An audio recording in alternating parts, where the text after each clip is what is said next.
Do you ever get confused by suspension or think you could be doing it better? Well, today I'm with the professionals. I'm here at J-Tech Suspension to get their pro suspension tuning tips.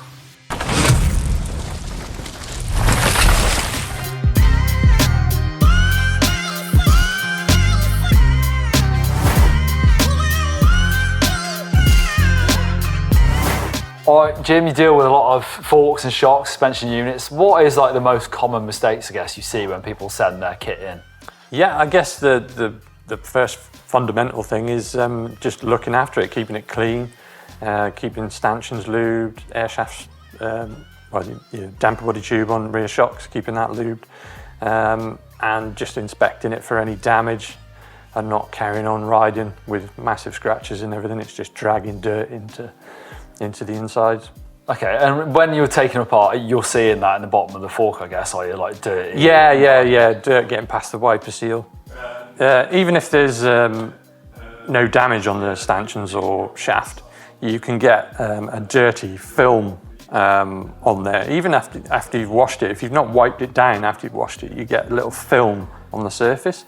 And as that then goes into the wiper seal, right, it can drag off on the inside of the wiper seal and then build up in the fork. So, you know, you've ridden your bike 100 times, say, and done that same thing each time. It builds up over time, and then you've just got grit in your fork or your shock. And yeah, so you can buy a lot of sprays nowadays, suspension, almost like, I don't know if it's silicone, I would call it probably. Yeah. So how often should people be kind of checking their seals, cleaning them, and even using that sort of stuff? Yeah, pretty much every ride, like every time you use your bike, even if you don't wash it, just don't let any dirt dry on there. Wipe it off, lube it up, and cycle the fork, and you'll just see when you don't need to like lift your seal or anything like that. Just as long as you've got your stanchion lubed, you cycle the fork, just that movement will loosen any debris in the top of the wiper and just drag it out and then wipe it off, and just do that every ride, and it makes a massive difference.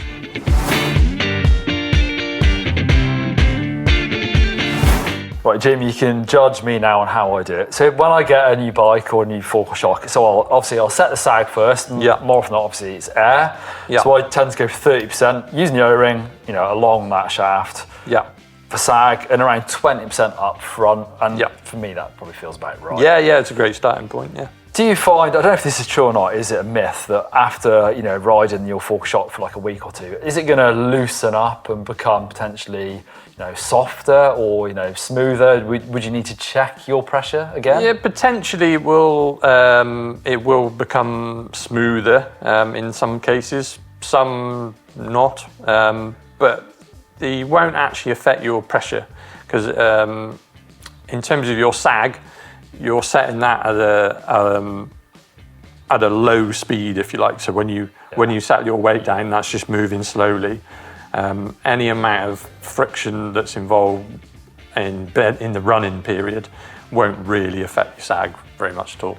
And if I buy myself a new bike, do you think that shock would have been tuned for that bike, or do you think it's kind of a fairly standard affair as far as dampers and volume spaces and things like that? Yeah, it varies. It depends. If you bought that shock on a bike, the bike manufacturer may have spent some time developing a tune that suits that bike. There's obviously still different weight riders, so there's that to counter in. So it's always going to be a bit of a compromise, but some other manufacturers just put a stock shock tune on there. And if you buy it off the shelf aftermarket, it won't have a custom tune. It'll just be a standard middle of the road tune, if you like. Same with volume spacers. But if you buy from a suspension specialist, you'll probably find there's an option to have that custom tune to suit you and the bike.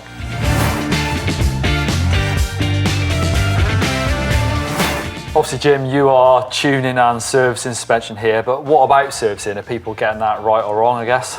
Yeah, it varies really. You get people that just don't service at all and stretch their service intervals way past, and everything's destroyed by the time it gets here.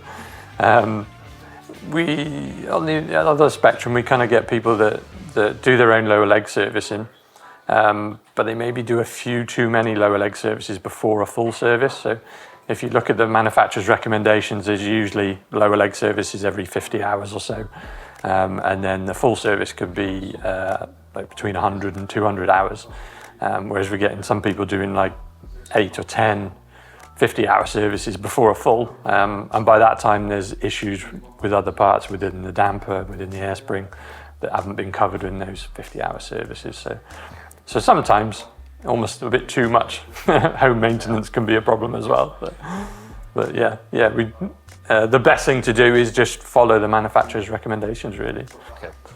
I think it'd be good to hit that point that Joel said was really interested about whatever fork it was. Was it a Zeb? Well, yeah, on some of the earlier Zebs, but yeah, the Charger 2 and 2.1 dampers, because they have a bladder system and they're not a semi-open bath or anything like that.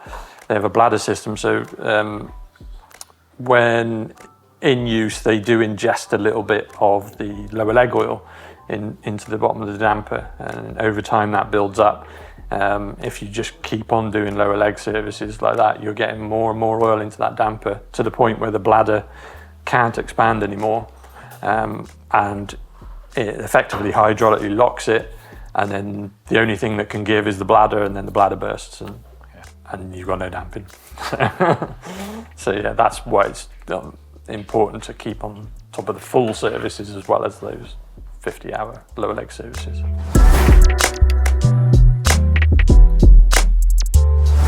So Jim, suspension is one of those things. If someone's got a bike, it's on the upgrade list, it's quite high up there. So if someone's, say, got like a Fox performance fork, what are they looking for if they're going to upgrade something like a factory fork?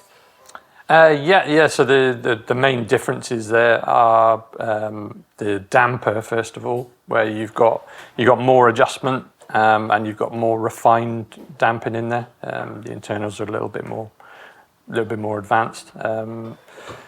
You also get the Kashima coating, which does give you a little bit less friction as well. But the underlying thing, I think, to focus on before upgrading is make sure the basics are right. So sometimes you can get assembly faults that will cause problems like excessive friction. So sometimes the bushings might be a bit tight, there might be some grease missing or some oil's not quite right. You may have too much grease in your air chamber, your negative air chamber, things like that. So those sort of things need addressing before you do the big upgrade. And we're seeing more manufacturers well jumping on board with being able to just upgrade the damper. You don't have to necessarily buy a whole fork. Is that a good option for some people? Yeah, definitely. Yeah. I mean, it'd work out cheaper than buying a new fork for sure. Yeah. At the very highest level, pro suspension tuners like JTech use kits just like this. So it's a BYB telemetry setup. This is the brains, these are the sensors, there's a GPS sensor as well. And this will tell you all sorts of really detailed data about how well your suspension is working. And there are lots of pro downhill racers that will use this within the week of the race to get their bikes set up for that exact track. But whilst tuners like Jim can give you a really good setting on your shot for your bike, if you really want to go to the next level, then get yourself booked in for a day of using this kit and you know exactly what your bike is doing and try and get the perfect setup. Thanks very much to Jim at JTech for helping out with this video, and leave us your comments down below. If you've got any questions about suspension setup, we can get the professionals involved and hopefully give you an answer.